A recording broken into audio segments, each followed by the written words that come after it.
magiging tarakli.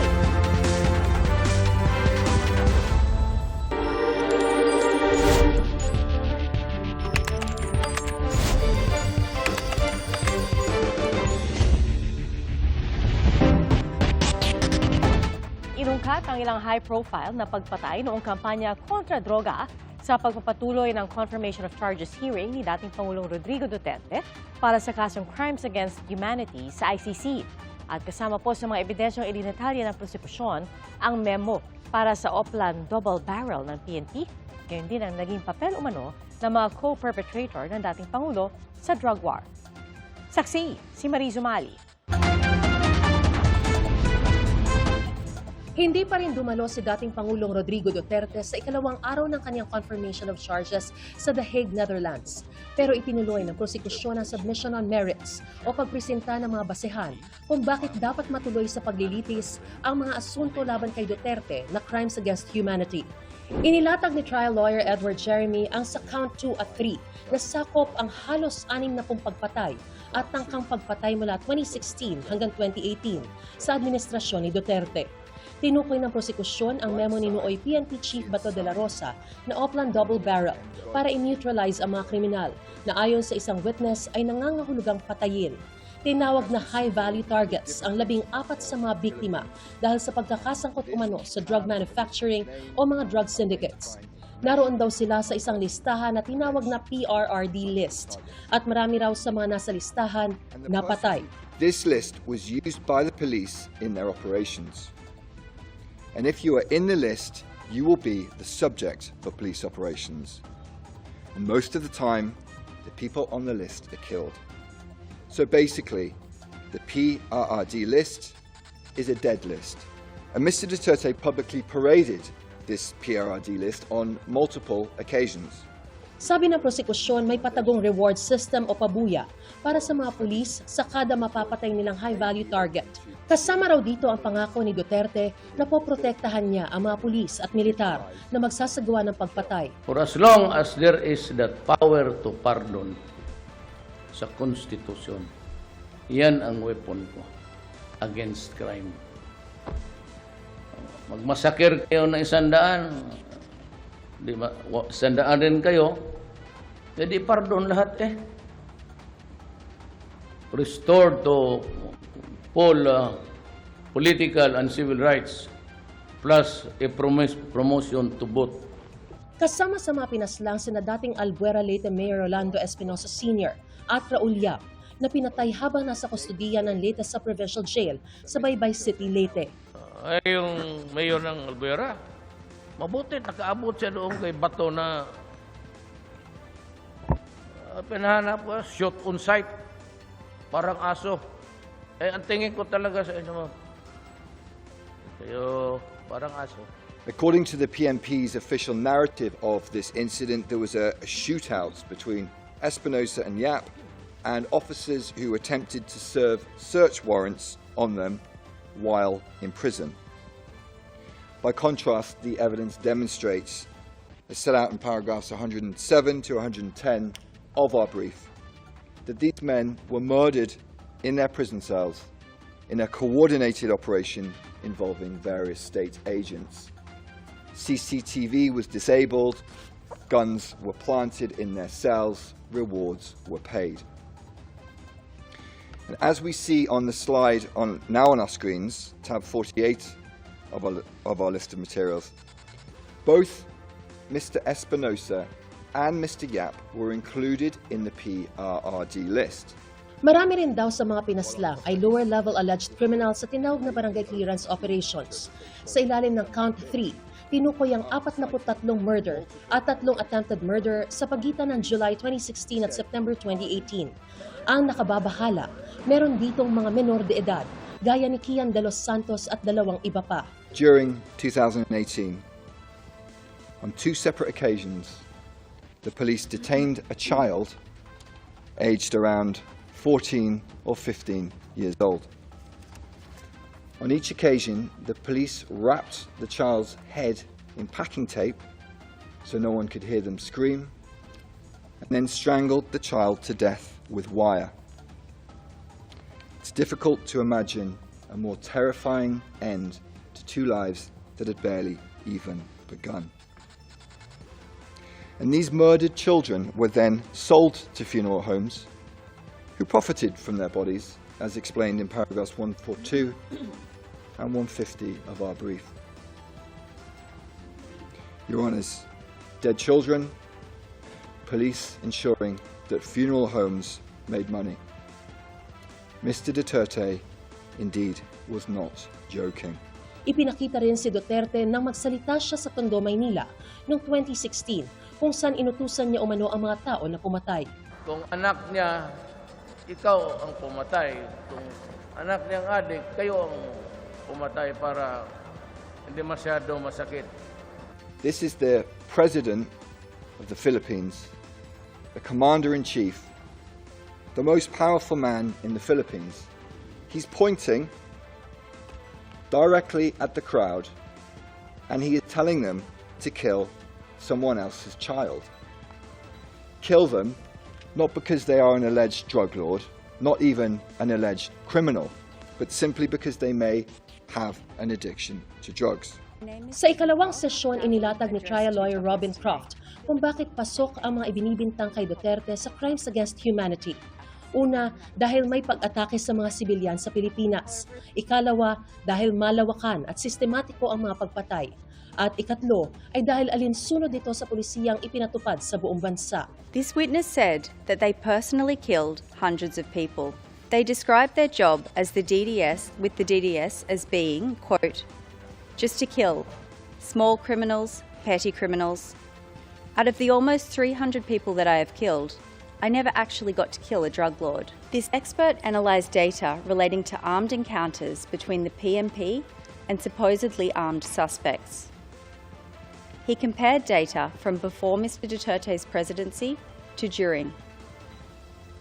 And based on this comparison, he found that in the first 25 months of Mr. Duterte's presidency, the number of suspects killed by police increased by 590% across the Philippines. Inilatag din ni Croft ang individual criminal responsibility o pananagutan ni Duterte bilang co-perpetrator sa krimen.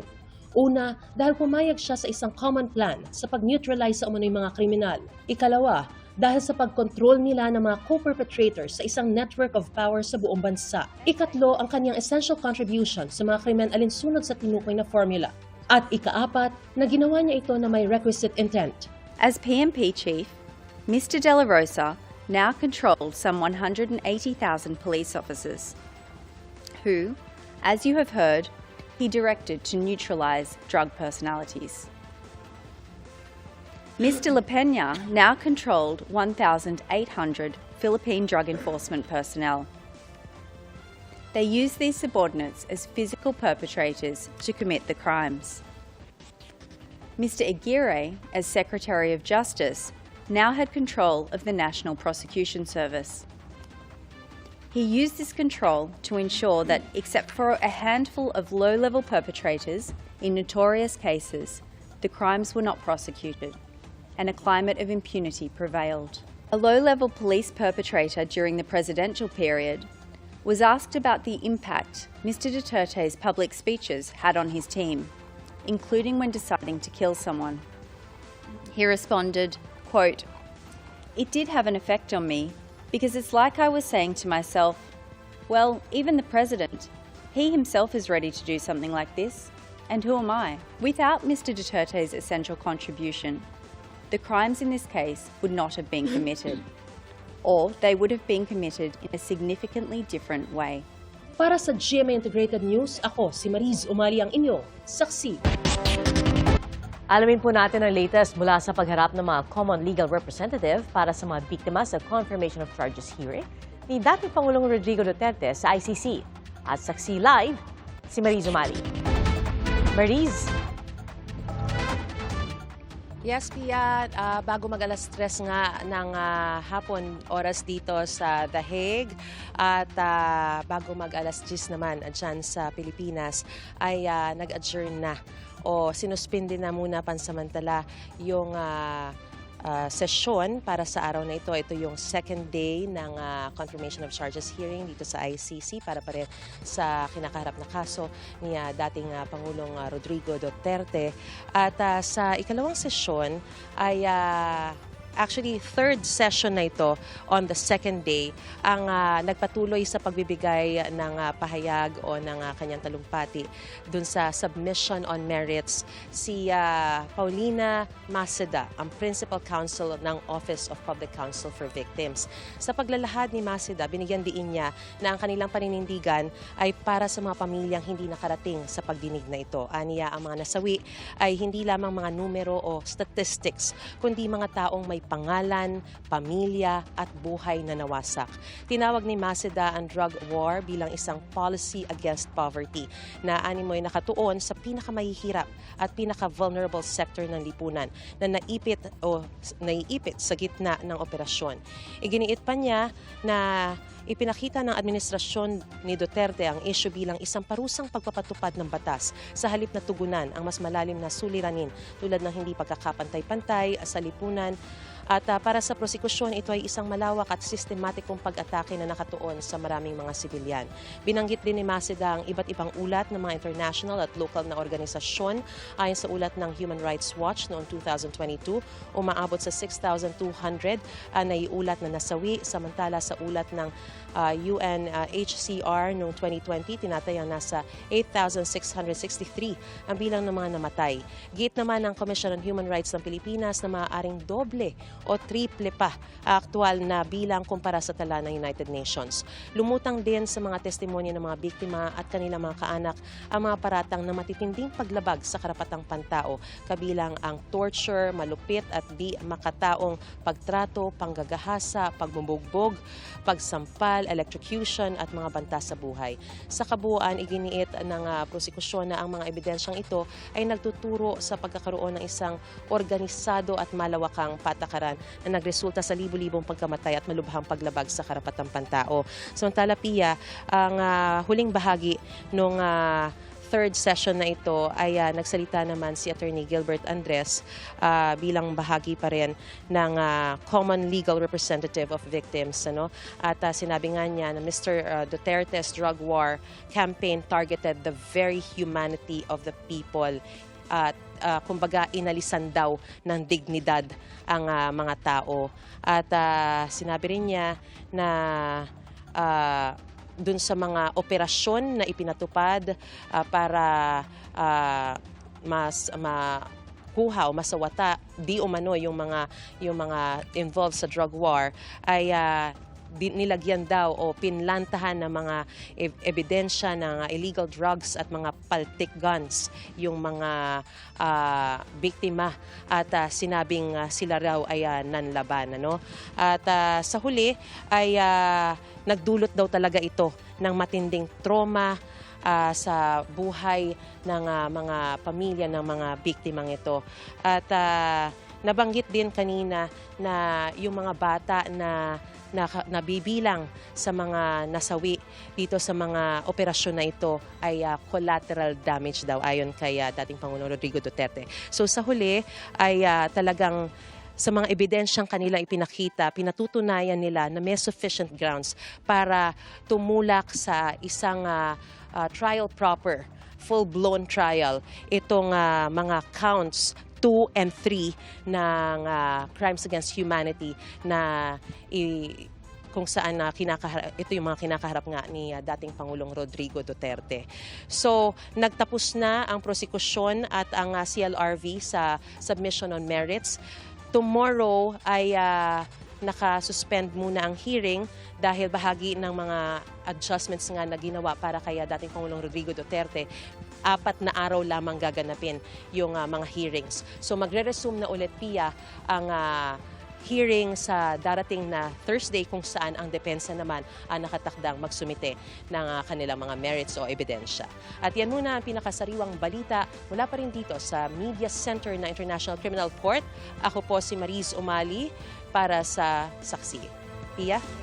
Mariz, pwede mo bang ilarawan para sa amin kung ano yung naging pagtanggap o kung ano yung naging reaksyon ng mga naroon sa hearing nung sila ay nakikinig sa submission of merits ngayong araw na ito?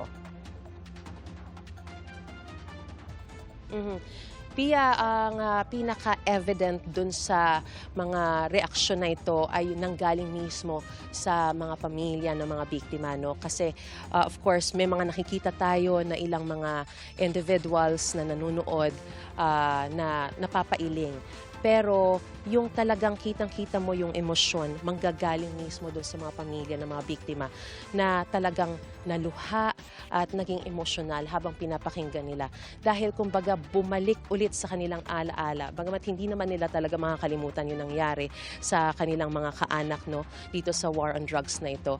At talagang sila ay traumatized. Pero kumbaga parang tila isinampal muli sa kanila yung masakit na katotohanan sa nangyari. Hindi lang sa kanilang mga kaanak, kundi sa maraming iba pa na mga biktima, especially dun sa mga binanggit na mga pangalan na naging bahagi nga ng Oplan na Tokhang at pati na rin ng Oplan na high value target. No? So itong mga actually dahil nga very formal kasi sa court gallery, wala ka masyadong makikitang mga reaksyon kundi even yung yung emotions nila na talagang makikita mo yung sakit, talagang ang makikita mo lang yung pagpahid nila ng luha. Pero mamaya tutulo na naman, mababasa na naman yung kanilang mga mata dahil tuloy-tuloy yung kanilang, kumbaga, yung reaksyon nila yung of course yung nararamdaman nilang sakit dun sa patuloy nilang naririnig kung gaano karami yung mga nabiktima raw nitong drug war na ito nung panahon ni dating Pangulong Rodrigo Duterte. Pia? Maraming salamat, Marie Zumali. Samantala, tiwala po ang mga abogado ng magkaanak ng mga biktima ng extrajudicial killings na mauuwi sa paglilitis ang confirmation of charges hearing ni dating Pangulong Rodrigo Duterte. Git naman ng mga kaalyado ng dating Pangulo batay sa chismis ang mga alegasyon. At saksi live, si Marisol Abdurrahman. Marisol? Pia, tahimik ang paligid ng ICC ngayong ikalawang araw ng hearing sa confirmation of charges kay dating Pangulong Rodrigo Duterte. Taliwas ang sitwasyon nito kahapon na sinabayan ng mga kilos protesta, maliban na lamang sa mga taga-suporta ng dating Pangulo na nagtipon-tipon dito ngayon. Walang palya na susubaybayan daw ng mga kamag-anak ng mga biktima ang pre-trial hearing dito sa International Criminal Court. Buhay na buhay daw ang pag-asa nilang umpisa na ito ng inaasam nilang hustisya para sa mga mahal nila sa buhay na pinatay ng walang kalaban-laban at dahilan. Yung kapatid ko pinatay, hindi ko akalain na mangyayari ito kasi nung namatay siya, binaril, ang inaasahan ko, mabigyan justice lahat ng nakalapag lahat ng mga pinagagawa niya. Mga tanga lang ang hindi maniniwala. Hindi na raw niya nagawang isama sa listahan ng mga biktima ang kapatid na pinatay. Pero nakakatuwa raw isipin at makita ang suporta sa kanila. Hindi ko talaga alam na magkakaroon ako ng chance na makapunta dito na maano ko. Kasi alam ang ginawa ko, yung bang ilalak mo na lang yung sarili mo na wag kang Pumunta kami ng Sunday, naiyak ako sa ginawa ng mga nandito kasi yung pinagtatanggol nila yung, may justice din. Hindi nakapasok si Jessica sa courtroom kahapon. Ngayon, susubukan niyang marinig sa loob mismo ang lahat. Ang abogado ng mga biktima naniniwalang mapapatunayan ng prosecution na may sapat na ebidensya para dalhin sa trial proper si dating Pangulong Rodrigo Duterte. Ngayong araw may 1 oras at kalahati pa ang prosecution para ipagpatuloy ang submission of merits nila. Ang 1 oras at kalahati naman ay mga abogado ng mga biktima para sa kanilang posisyon. Yung prosecution was able to lay down the charges at ang ebidensya na ipipresent nila at doon magkaroon ng oportunidad ang mga biktima para maglahad ng kanilang ebidensya at mga kwento kung paano karumaldumal at walang awa na pinaslang ang kanilang kaanak. Para naman kay ICC Assistant to Counsel Attorney Cristina Conti, mauuwi sa trial proper ang confirmation of charges. For me, the prosecution is trial ready. To be frank, I'm quite happy that the concept that the war on drugs is a massacre of the poor got into the record of the court. Para sa akin, malaking punto na yon. Pero para sa mga kaalyado ng dating Pangulo, luma at batay daw sa chismis ang narinig nila. Ang gusto raw nila dikdikin sana ang issue kung talaga bang may jurisdiction ang ICC kay Duterte. At tiwala silang maililigtas nila ang presidente. Kasi hanggang ngayon hindi nila nare-resolve yun, and yet, nag-umpisa na sila ng mga confirmation of charges. Hindi po pwede yun. I don't think he was a criminal at all. I think he was a hero. And it grieves me, the fact that he's been spurned by his own people and hasn't been given an opportunity. If someone even thought that there was an aspect of criminality to anything that he did, an opportunity to defend himself in a Filipino court, not in a foreign court. Pia, katatapos lamang ng hearing at gaya na nakikita ninyo dito sa ating likuran, andito na rin ang mga pro at anti-Duterte pero of course malayo ito sa sitwasyon kahapon na merong mga pagkilos o rally. Nasa aking kaliwa, ito yung mga taga-suporta ng dating Pangulo. Nagtipon-tipon sila dito at sinalubong nila ang ilang mga kaalyado ni Duterte. At dito naman sa ating kanan, sa kasalukuyan ay mayroon lamang silang maikling an informal press conference. Nagbibigay silang pahayag sa mga miyembro ng media, sina Attorney Colmenares kasama ang mga pamilya ng mga biktima ng di umano'y extrajudicial killings. At live mula rito sa ICC sa The Hague, Netherlands, ako si Marisol Abduraman, ang inyong saksi. Tinalakay po sa plenaryo ng Senado ang resolusyon ng minorya para ipanawagang dapat tiyakin ang legal na remedyo sa Pilipinas bago ang anumang aksyon ng ICC.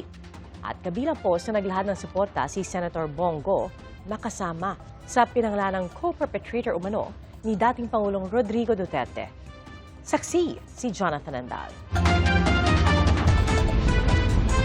Wala raw magbabago sa mga naunang pahayag ni Senador Bongo matapos siyang pangalan ng co-perpetrator sa confirmation of charges hearing ni dating Pangulong Rodrigo Duterte sa International Criminal Court kahapon. Sabi ng senador sa isang panayam kanina, tuloy ang trabaho niya sa Senado.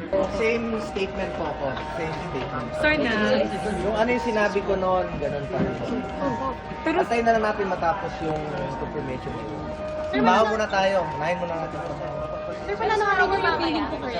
How are you feeling po? Ibayan lang po natin. Basta trabaho lang po muna. Unahin ko yung trabaho ko.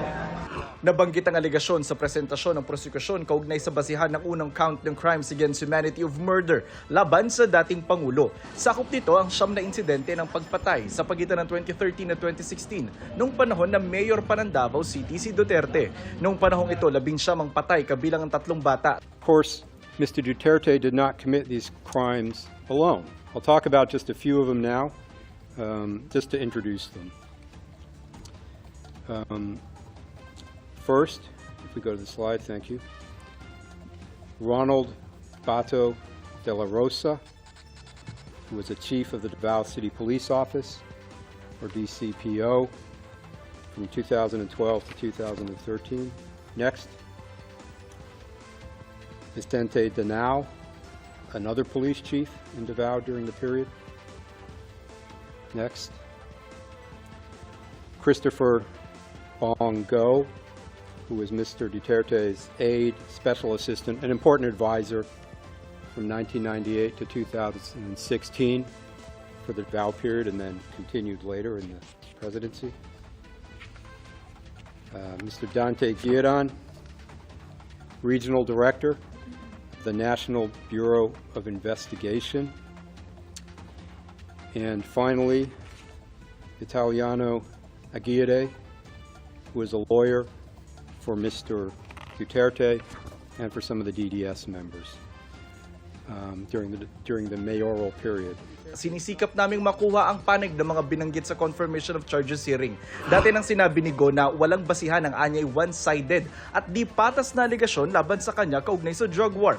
Wala raw itong kinalaman sa kanyang tungkulin noon bilang Special Assistant to the President noong June 2016 hanggang October 2018 at bilang Executive Assistant ng Mayor ng Davao City mula 1998 hanggang 2016.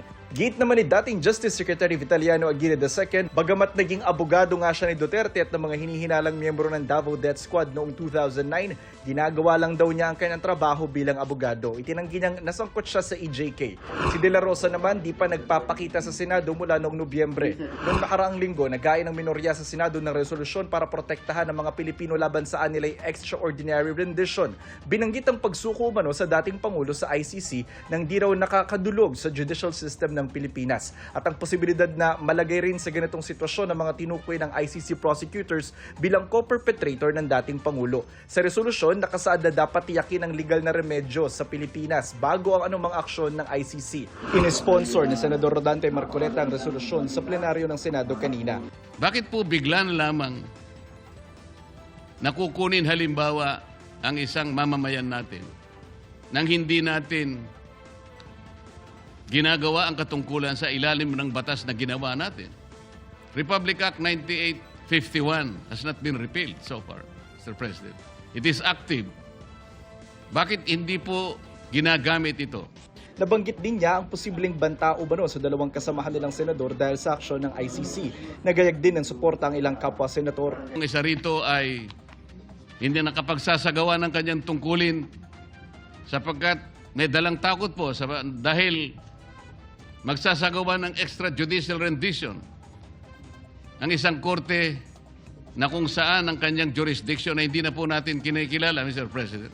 Naghayag din ng suporta ang ilang kapwa-senador sa minorya, kabilang dyan si Go. No Filipino should be deprived of liberty without due process of law. This is not merely a legal or procedural technicality, but a constitutional guarantee.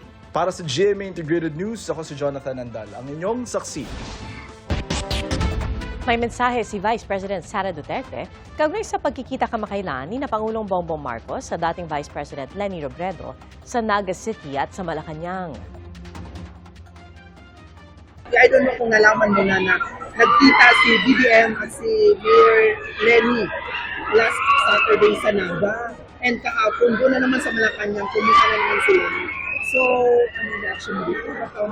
In relation to sa 2028 elections, good luck. Good luck. And speaking of good luck, sinabi din ni BBM na good luck daw nung nag-pronounce ka na tatakbo last Wednesday. Back at them. Back at you, back at them. Good luck. Ayon pa kay Vice President Duterte, ayaw na muna niyang pag-usapan ang issue ng kanyang running mate. Meron daw siyang nirecruit pero hindi pa nakapagdesisyon. Dagdag niya, walang kinalaman ang kanyang anunsyong pagtakbo sa 2028 sa kinakaharap ng mga impeachment complaint sa Kamara. Magpupulong daw ang kanyang defense team tungkol sa susunod nilang hakbang. At kaugnay naman sa confirmation of charges na kinakaharap ng kanyang amang si dating Pangulong Rodrigo Duterte. Nagpapasalamat ang Vice Presidente sa defense team. Gusto raw sana niya makasama ang ama pero hindi raw pinayagan ang kanilang aplikasyon na makabisita sa linggong ito. At payo niya, kina Senator Bato de la Rosa at Senator Bongo na pinangalanang co-perpetrator sa drug war, kumuha na abogado may alam sa international law at Rome Statute. Nagtungo Iligan City si Vice President Duterte para dalawin ang mga nasalanta na masamang panahon. Sa ibang balita, kumalat po sa social media ang video ng isang lalaki na nagpupumilit buksan ang pinto ng isang sasakyan sa Bacoor, Cavite. Natunto ng pamilya ng lalaki at doon na pag-alaman na ilang araw na pala siyang nawawala nung makuhanan ng video. Saksi si Salima Refran.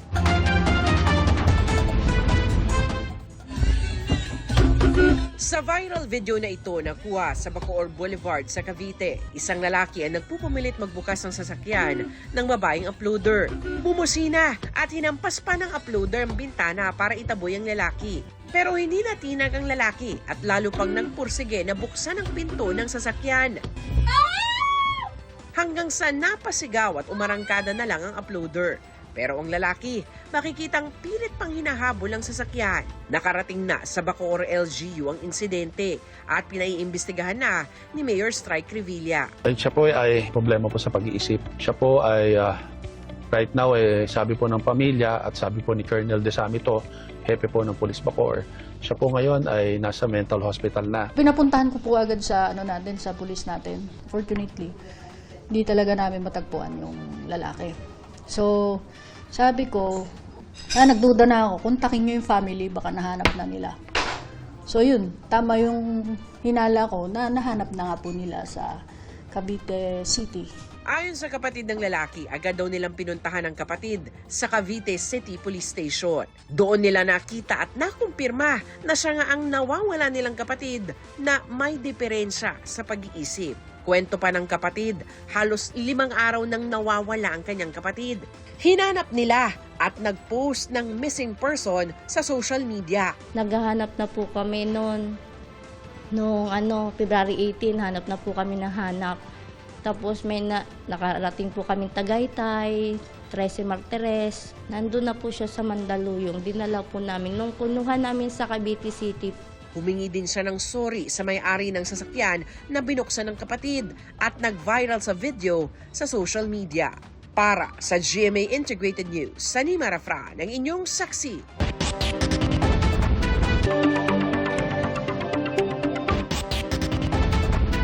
Inihain po sa Kamara ang mga panukalang gawing regular holiday ang February 25 bilang paggunita sa EDSA People Power Revolution. At yan po ang pinunsuhan ni Tina Panganiban Perez sa Barangay Saksi. 40 taon na ang nakararaan nang mapuno ng tao ang bahaging ito ng EDSA sa loob ng 4 na araw mula February 22 hanggang February 25, 1986, umukit sila ng kasaysayan. Ang EDSA People Power Revolution na hudyat ng pagtatapos ng diktadura ni nooy Pangulong Ferdinand Marcos Sr.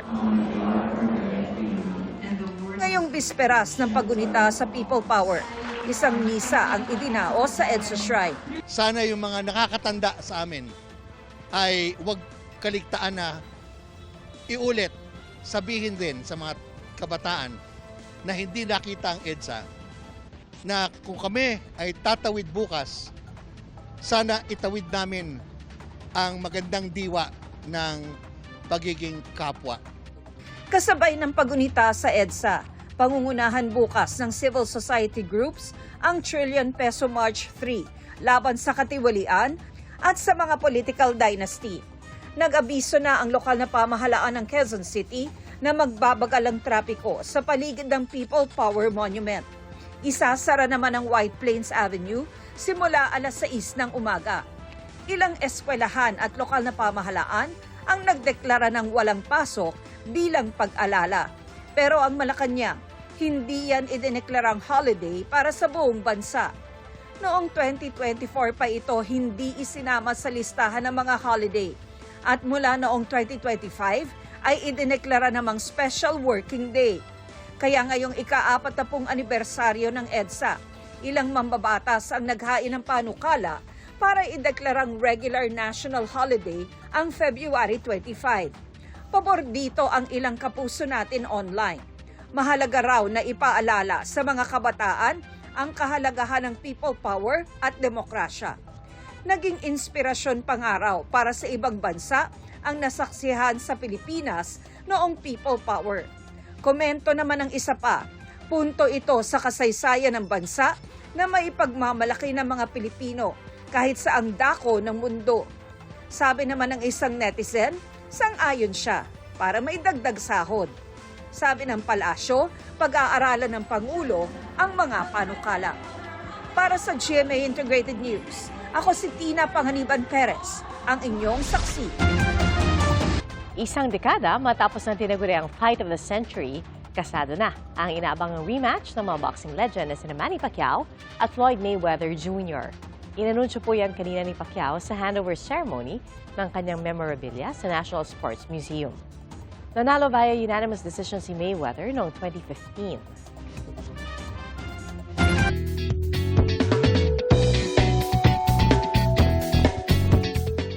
Kinagiliwan ang isang aso na tila marunong magpanggap na tulog dahil ayaw maligo. At ang isa pang aso ay sinilid naman ang sarili sa maleta ng fur bomb. Ating saksihan. Anong problema natin dyan, Pre? Ito. Ang big baby boy. Deserve ang big na big ding pagmamahal. Stay. Yan ang 7-year-old Labrador Retriever na si Atom. Clingy at sweet daw talaga si Atom. Pero sa sobrang clingy, ayaw paalisin si Human. Ayaw paalisin ng mami. Napasobra yata ng relax si Atom na tila nakatulog matapos pagkasyahin ang sarili sa maleta ng kanyang fur mom. Nasaan mga kasama mo? Sa Japan? Kwento ng kanyang fur mom, nag-e-empake siya nang lumapit si Atom at nahiga sa maleta. Nagpakamot pang araw ang aso bago makatulog. Paano ba naman iistorbohin ang ganyang ka-cute? Hinintay na lang niya magising si Atom bago ituloy ang pag-iimpake. Sige na, ligo. Ligo ikaw, ligo.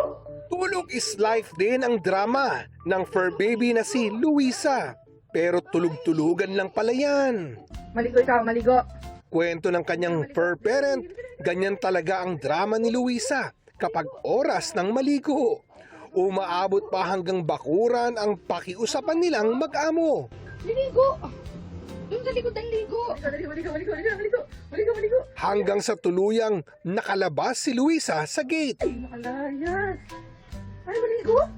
Pero sa huli, tagumpay ang kanyang fur mom. Fresh na fresh ulit si Luisa na binigyan pa ng treats. Para sa GMA Integrated News, ako si Oscar Oida, ang inyong saksi. Salamat po sa inyong pagsaksi. Ako po si Pia Arcangel para sa mas malaking misyon at sa mas malawak na paglilingkod sa bayan. Mula sa GMA Integrated News, ang News Authority ng Filipino. Hanggang bukas, sama-sama po tayong magiging saksi. Mga kapuso, maging una sa saksi. Mag-subscribe sa GMA Integrated News sa YouTube para sa iba't ibang balita.